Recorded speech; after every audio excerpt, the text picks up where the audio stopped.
शिवाय शुभम शुभम गुरु गुरु शिवाय नमो।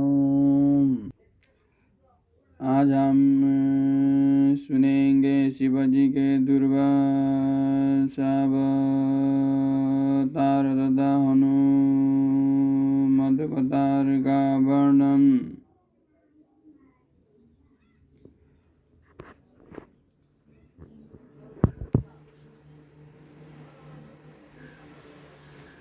नंदीश्वर जी कहते हैं, महामुनि, अब तुम शंभु के एक दूसरे चरित्र को, जिसमें शंकर जी धर्मों के लिए दुर्वासा होकर प्रकट हुए थे, प्रेम पूर्वक श्रवण करो।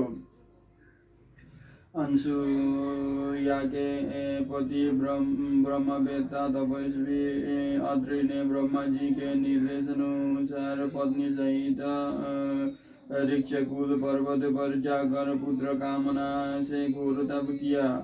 उनके तप से प्रसन्न होकर ब्रह्मा, विष्णु और महेश्वर तीनों उनके आश्रम पर गए। उन्होंने कहा कि हम तीनों संसार के ईश्वर हैं, हमारे अंश से तुम्हारे 3 पुत्र होंगे जो त्रिलोकी में विख्यात तथा माता पिता का यश बढ़ाने वाले होंगे। यो कहकर वे चले गए। ब्रह्मा जी के अंश से चंद्रमा हुए, जो देवताओं के समुद्र में डाले जाने पर समुद्र से प्रकट हुए थे। विष्णु के अंश से श्रेष्ठ संन्यास पद्मवती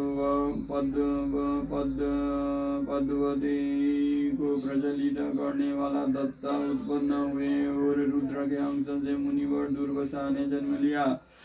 इन दुर्वासा ने महाराज अम्बरीश की परीक्षा की थी। जब सुदर्शन चक्र ने इनका पीछा किया, तब शिवजी ने आदेश से अम्बरीश के द्वारा प्रार्थना करने पर चक्र शांत हुआ।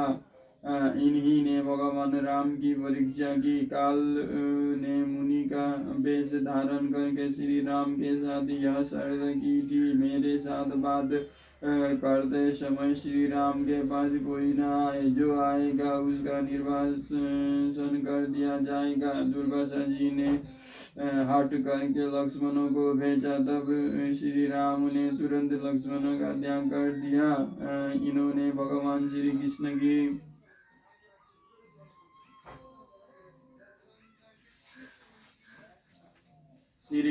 परीक्षा की और उनको श्री रुक्मिणी सहित रथ में जोता। इस प्रकार दुर्वासा मुनि ने अनेक विचित्र चरित्र किए। मुने, अब इसके बाद तुम हनुमान जी का चरित्र श्रवण करो।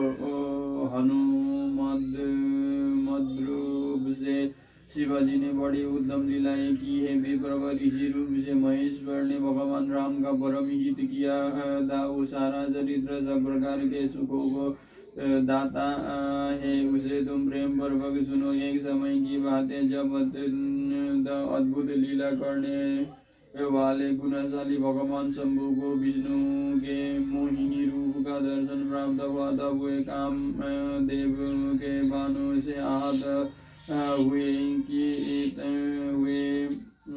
की तरह शुद्ध हो उठे। उस समय उन परमेश्वर में राम कार्य की सिद्धि के लिए आपने बीजपात किया। तब सप्तऋषियों ने उस बीज को पुटक में स्थापित कर लिया, क्योंकि शिवजी ने ही राम कार्य के लिए आदर पूर्वक उनके वन में प्रेरण की थी। तत्पश्चात उन महर्षियों ने शंभु के उस बीज को राम कार्य की सिद्धि के लिए गौतम कन्या अंजलि में कान के रास्ते स्थापित कर दिया। तब समय आने पर उस गर्भ से शंभु महान बल पराक्रम संपन्न वानर शरीर धारण करके उत्पन्न हुए। उनका नाम हनुमान रखा गया।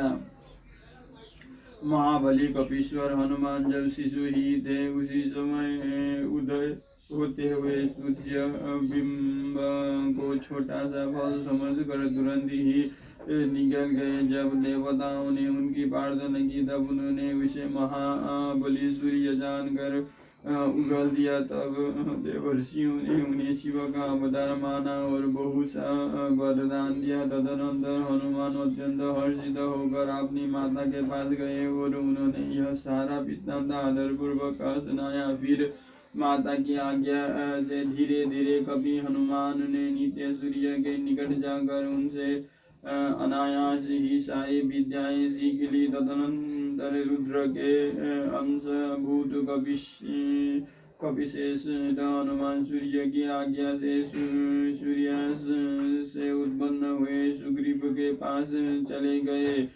इसके लिए उन्हें अपनी माता से भी अनुज्ञा मिल चुकी थी। तदनंतर नंदीश्वर ने भगवान राम का संपूर्ण चरित्र संक्षेप में वर्णन करके कहा, मुने इस प्रकार कपिश्रेष्ठ हनुमान ने सब तरह से श्री राम का कार्य पूरा किया, नाना प्रकार की लीलाएं की, असुरों का मान मर्दन किया, भूतल पर राम भक्ति की स्थापना की और स्वयं भक्तग्रगण्य होकर सीता राम को खुद प्रदान किया।